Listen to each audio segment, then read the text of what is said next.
आज पश्चिम बंगालमध्ये मतदानाच्या आदल्या दिवशीचा मुहूर्त साधून गुजरातमध्ये भारतीय जनता पक्षाने महापालिकांमध्ये आपल्या विजयाचा झेंडा फडकवला आहे।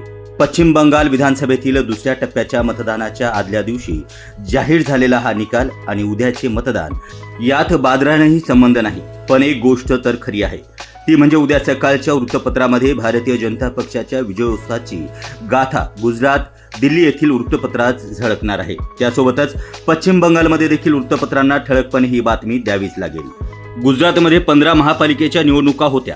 त्या राज्यात पूर्वी काँग्रेस विरुद्ध भारतीय जनता पक्ष असा सामना होत असे।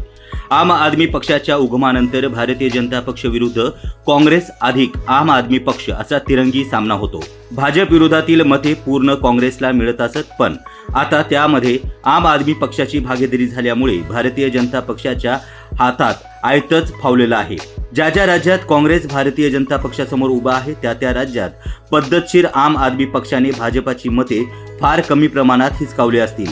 मात्र फरक पडला आहे तो फक्त भाजपा विरोधी मतांमध्ये। त्यातच गुजरातच्या महानगरपालिकेमध्ये कोणत्या पक्षाला एकूण किती मते मिळाली आहेत त्याची संपूर्ण आकडेवारी अजूनही आमच्या हाती आली नाही। तरीही एका गोष्टीचा उल्लेख करावा लागेल, तो म्हणजे गुजरातमध्ये भारतीय जनता पक्षाला हरवणं सोपं नाही। तसेही ज्या ज्या राज्यामध्ये भारतीय जनता पक्षाचा जोर आहे तो भाग शहरी मतदारांचा असतो आणि शहरातील मतदार भारतीय जनता पक्षाला झुकते माप देतात, हा जुना अनुभव आहे। त्यामुळे या गुजरातच्या महापालिकेत भाजपा जिंकेल यात नवल वाटण्यासारखं काही नाही।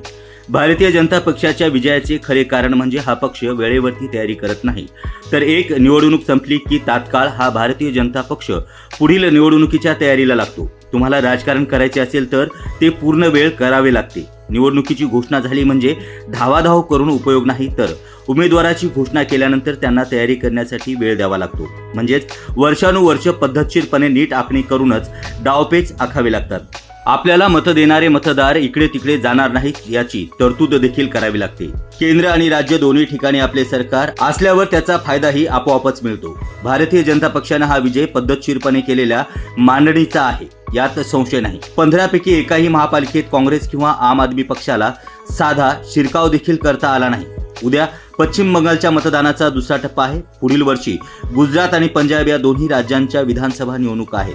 काँग्रेसनं अजून या दोन्ही राज्यामध्ये कुठलाही प्रचार केलेला दिसून येत नाही, तर आम आदमी पक्ष सध्या राज्यातील मोठ्या फुटीमुळे एका वेगळ्याच प्रकारच्या तणावात आहे। कितीही झाले तरी अशा परिस्थितीचा परिणाम होणं स्वाभाविक आहे। या निवडणुकीत काँग्रेस किंवा आम आदमी पक्षाने किंवा भाजपाने स्थानिक नेतृत्वावरती निवडणुकीची जबाबदारी सोपवलेली होती।